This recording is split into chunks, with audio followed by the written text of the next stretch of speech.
भाषियों के विरुद्ध जो वो आंदोलन छेड़ा जा रहा है राज ठाकरे और उनकी पार्टी से, इसके बारे में आप क्या कहेंगे? नहीं, ये जो प्रांतवाद का जो वहाँ पे जो घटनाएं जो घट रही है, मैं समझता हूँ कि वो एक राजनीतिक समीकरण है। हर पार्टियों को अपने अपने राजनीतिक स्वार्थ के लिए वो लोग जिस प्रकार से भी उसको स्वरूप दे रहे हैं, लेकिन उसका हम लोगों के ऊपर ऐसा कुछ खास असर नहीं हो रहा है। एक आध दो घटनाएं जरूर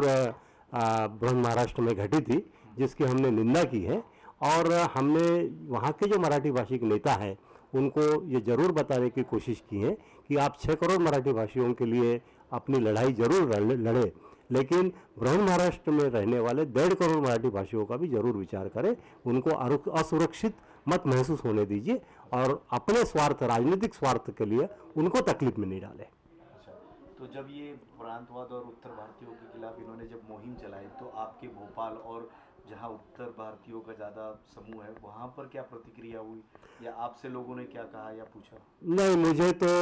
राष्ट्रीय अध्यक्ष के नाते मुझे वहाँ भोपाल में बुलाया गया था। हिंदू, मुस्लिम, सिख, ईसाई, बिहारी, पंजाबी सभी ने मिलके हम लोग गले मिले थे और हमने उस दिन एक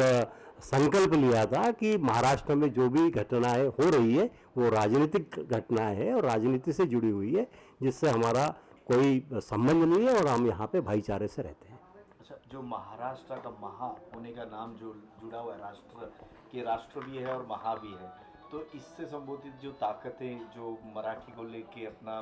राजनीतिक रोटियां सेक रही है, तो इसके लिए आपको क्या लगता है कि लोगों ने इनके साथ में किस तरह का व्यवहार करना चाहिए, लोगों को कहाँ तक इनको साथ देना चाहिए? नहीं, जहाँ तक महाराष्ट्र का सवाल है, ये महाराष्ट्र है और मैं गौरवान्वित महसूस करता हूँ कि महाराष्ट्र ये महाराष्ट्र है, अपने आप में महाराष्ट्र है। लेकिन जहाँ तक लोगों की जो भावनाएं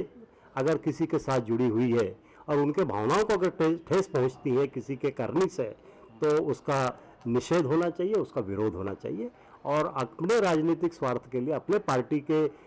एजेंडा के लिए अगर किसी को तकलीफ में डाला जाए, ये मैं समझता हूँ कि ठीक नहीं है। अच्छा कुलदीप साहब, ये जो आपकी संस्था महाराष्ट्र के बाहर काम करती है मराठियों के लिए जी। तो जब ये लोग मराठी लोगों की हित की बात महाराष्ट्र में करते हैं जहाँ पर तो उनका अपना घर है, तो आप लोगों को किस तरह की सहायता इनसे मिलती है?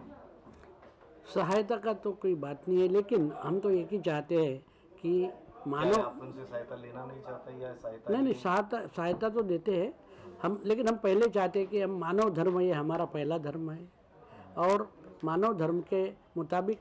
हर आदमी को जीने का अधिकार है, मराठी हो, गुजराती हो या कोई भी हो, और हर एक को अपने अपने विचारों को प्रदर्शन करने का हर एक को अधिकार है।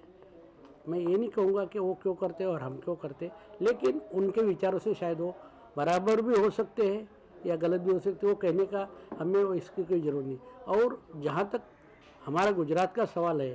पहले गुजरात और महाराष्ट्र एक ही बॉम्बे स्टेट था, तो हम तो पहले से भाईचारे से रहते हैं और भाईचारा निभाते हैं। और अभी भी जब ये आंदोलन हुआ तो हमारे पास लोग आए थे गुजरात के कि आप क्या कर रहे हैं, तो हम बोला कि भाई आप लोग आइए, आपने देखा है, हम आपके साथ घुल मिल के गए। जैसे पारसी लोग आए और उन्होंने वो दूध के अंदर शक्कर डाल के बोला कि हम इस प्रकार से, इसी प्रकार से गुजराती लोग भी महाराष्ट्र में घुल मिल गए हैं और मराठी लोग भी गुजरात में घुल मिल गए और हम एक भाई है, एक ज़माने में हम इकट्ठा ही थे। इसलिए हमारा ऐसा कोई आंदोलन नहीं है और हमको कोई वहाँ पे परेशानी नहीं। आए थे लोग, नहीं ऐसी बात नहीं, जब ये हुआ ना तो वो प्रदर्शन करने के लिए आए थे कि ये कर रहे, ये गलत है कि बराबर है। हम बोला शायद उनके लिए वो बराबर होगा, हमारे लिए तो एक सरकार पहला ही हमारा एक ही बात। अधिवेशन का बेसिक एम जो इस अधिवेशन का है वो बेसिकली महाराष्ट्र के बाहर रहने वाले मराठी भाषी लोगों के जिन शहरों में वो रह रहे हैं वहाँ एक उनकी वास्तु होती है, जिस वास्तु में वो अपने गणेश उत्सव और राष्ट्रीय जो कार्यक्रम है उनके साथ ही साथ महाराष्ट्र की जो कार्यक्रम है, संस्कृति है, उसको संभालने के लिए समय समय पर इस तरह के सांस्कृतिक कार्यक्रमों का आयोजन करते रहते हैं। कई शहरों में ये वास्तु एक बड़े परिसर के रूप में परिवर्तित हो चुकी है और कई ऐसे शहर अभी बाकी हैं जहाँ पे सिर्फ ज़मीन है और ज़मीन के टुकड़े के अलावा उनके पास कुछ नहीं है। तो ऐसी स्थिति में वहाँ उन पे वास्तु का निर्माण करना ये एक बहुत ही आवश्यक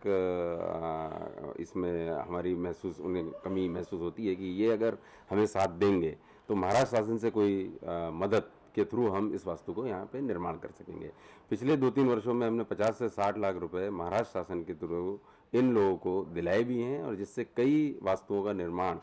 प्रारंभ है और कुछ अंतिम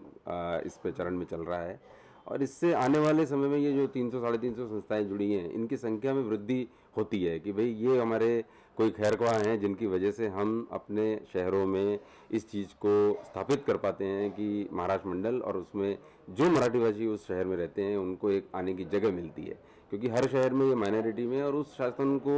इस माइनॉरिटी का जो नंबर है उससे कोई लेना देना नहीं होता, क्योंकि ये कोई वोट बैंक उनके लिए कभी भी नहीं रहा है। तो ऐसी स्थिति में जरूरी हमें हमारा दायित्व बन जाता है। कह रहे हैं कि वो अपनी पहचान स्थापित बिल्कुल करते हैं और अपने कल्चर में प्राइड। बिल्कुल बिल्कुल। और उस कल्चर के साथ में सबसे बड़ी इसकी जो पिछले 4 साल से एज ए राष्ट्रीय